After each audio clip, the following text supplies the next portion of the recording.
The Tao of Self-Confidence, episode 638.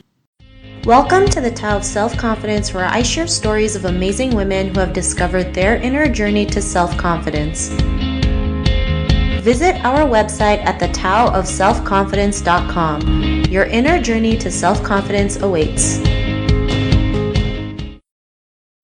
Well, hello friend, welcome to the Tao of Self-Confidence, where I share stories of amazing women who have discovered their inner journey to self-confidence. I'm your host today, Sheena Yap Chan, and today I have an amazing lady on the show today. She's a university student and also the creator of The Inner Leader, and I'm really excited to have her on and share her story with us today on self-confidence. So without further ado, I'm going to introduce you to Lindssay Tran. Lindssay, how are you today? Maybe you can fill in a little bit more about yourself to the listeners.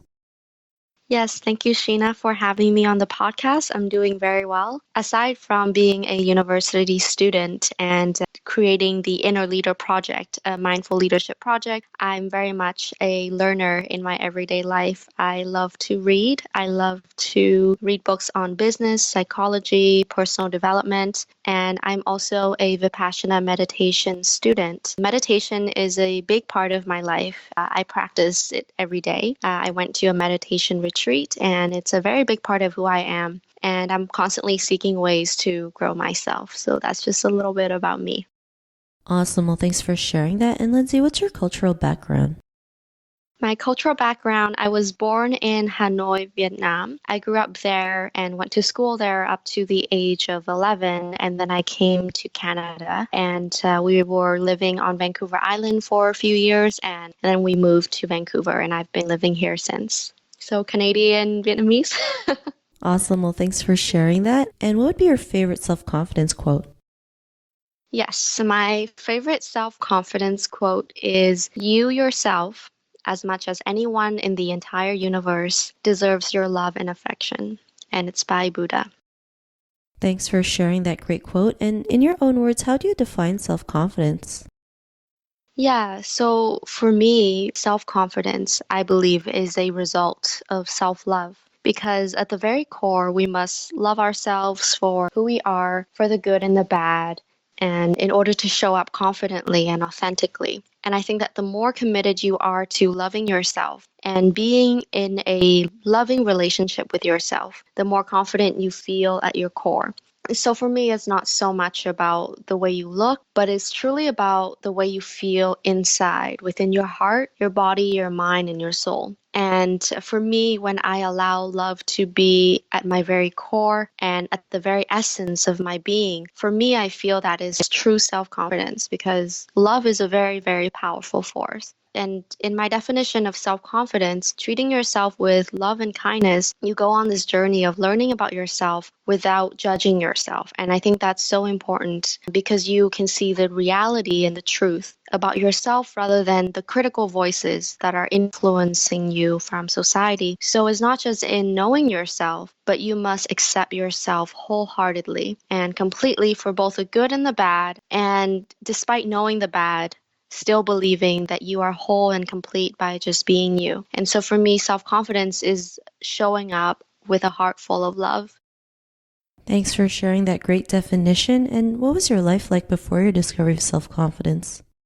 It wasn't too long ago. I think it's been a long journey for sure. And at times I really thought that I was confident, but I wasn't. And before the discovery of self-confidence, I was very self-critical. I was never satisfied or content with my present self. I never thought I was good enough. I felt like I needed to constantly improving and was frustrated with my progress in life because I was constantly chasing perfection. And I thought that I needed to be perfect at everything. But of course, I was wrong. And I realized that very recently. In the past, I was in a very tensed and stressful state of mind all the time, just focusing on the future, like focusing on my future goals, my career, my future self, my accomplishments. And now in retrospection, I found myself in the past using kind of the egoistic voice to mask my own insecurities. So like what that means is, to be honest, saying to myself that, oh, you know what, Lindssay, you're smart, you're pretty, you can do better than them. And which I think a lot of us could possibly relate to if we're willing to get real enough with ourselves and willing to admit that. But I think sometimes we use our ego to cover up for our deep insecurities. And certainly that's what I did. And I think that's, as a first step, that is okay to start. But then I realized that eventually those seemingly positive comments can be just as sabotaging when it comes to developing your true self-confidence, because you end up giving in to your own ego instead of gaining the necessary self-awareness and acceptance. And I think when ego thinking becomes a pattern in your life, you become rather narcissistic than confident. And that's kind of the opposite end of the spectrum of where you would want to go. And so for me, I was, seeking outside validation and approval from everyone around me but myself. And I think, in short, just a lack of true self-confidence in back then was very detrimental to my mental health. Thanks for sharing that. And I think that's something we all go through, especially being self-critical and feeling like we have to be perfect in every shape, way, and form, not realizing like, no, we can just be who we are. And, we're going to make mistakes. It's inevitable. And, we just have to learn from them and keep moving forward. And, what was that point in your life when you realized that you were more than enough to go out there and be who you are today? What was that aha moment? Yeah, so that happened summer of 2018. So that wasn't too long ago. It was during my solo backpacking trip in Europe, and it was the very last day of my trip. And I just remember I was in Greece in Santorini, and I was sitting on this red beach, volcanic beach, and I was watching the sunset. And then tears started to just stream down my face. For 30 minutes, I just sat there and cried. And I just remember the feeling of just a very deep sense of connection with the earth, the universe, and life itself. And it was something that I had never experienced before, just this sense of complete unity, very blissful and serene. And I felt just so peaceful with a great sense of clarity within myself.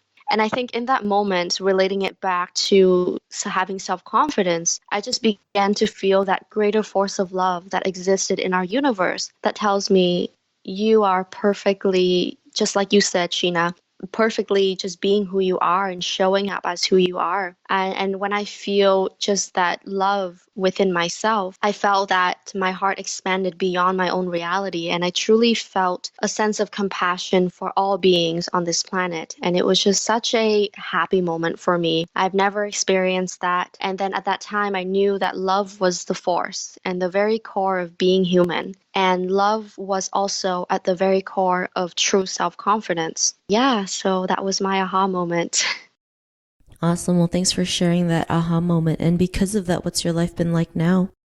Yeah, so life been overall just very different since I started to aligning myself with my true path and living my life purpose. But surely the journey to self-confidence does not end after the discovery. I think it's a continuous journey of discovering more and more. And for me, it's a process of learning to trust and believe in myself more and more each day. And especially, the farther I am in the pursuit of chasing my dream and my purpose, I only find myself facing greater challenges and fears, and therefore needing to build stronger self-confidence. But I find myself now in better, more loving relationships with others because I have that love and confidence within myself. And my inner dialogue is much more kind and much more loving to myself. I don't beat myself up if I didn't do something that I was supposed to do, just very gently saying, you know what, Lindssay, it's okay.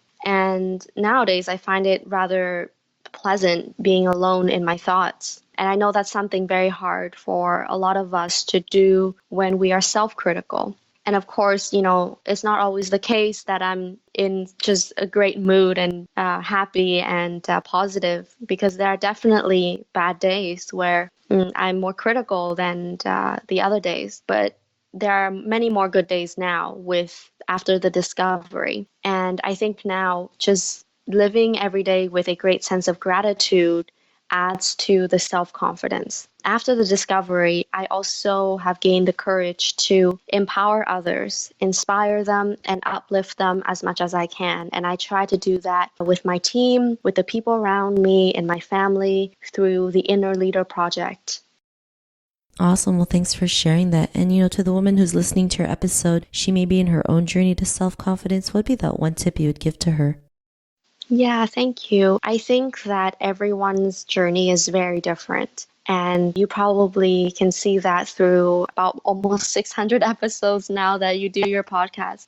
And I think it's just perfect that way. There is no single recipe for self-confidence, but I truly believe that it begins with love. Just like anything else in this universe begins with the force of love. Just listening to what is really true to your heart and listen to the kind voice within your soul and speak to it, not the critical one. I think that true confidence cannot be told or be given, but it is found and built right within yourself. And it really truly begins with you being kind to yourself first. I think being kind to yourself is the most important job. And believing that at the end of the day, your very presence on this planet is the greatest gift for humanity.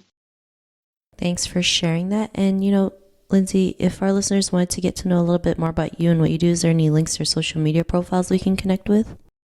Sure, yeah. I'm on social media, Facebook, Instagram, LinkedIn, Lindssay Tran, Lindssay with 2 S's. And you can also find me on the Inner Leader. We're on Facebook and Instagram as well. Awesome. Well, thanks for sharing that. And to our listeners, if you want to connect with Lindssay, you can also head on over to the taoofselfconfidence.com and search for Lindssay's name. Her show notes will pop up along with everything else that we talked about. And I really just want to thank Lindssay for taking the time to share her story and tips with us on self-confidence. So thank you so much, Lindssay. Thank you so much, Sheena, for having me. I'm truly grateful for this opportunity to be able to share this message with your listeners. Not a problem. It was really great having you on the show. And to our listeners, be on the lookout for another new episode of another amazing woman's journey to self-confidence. And we'll talk to you soon. Bye for now. Thank you for tuning in to another amazing episode of the Tao of Self-Confidence. Get your free audiobook by visiting our website at thetaoofselfconfidence.com. Your inner journey to self-confidence awaits.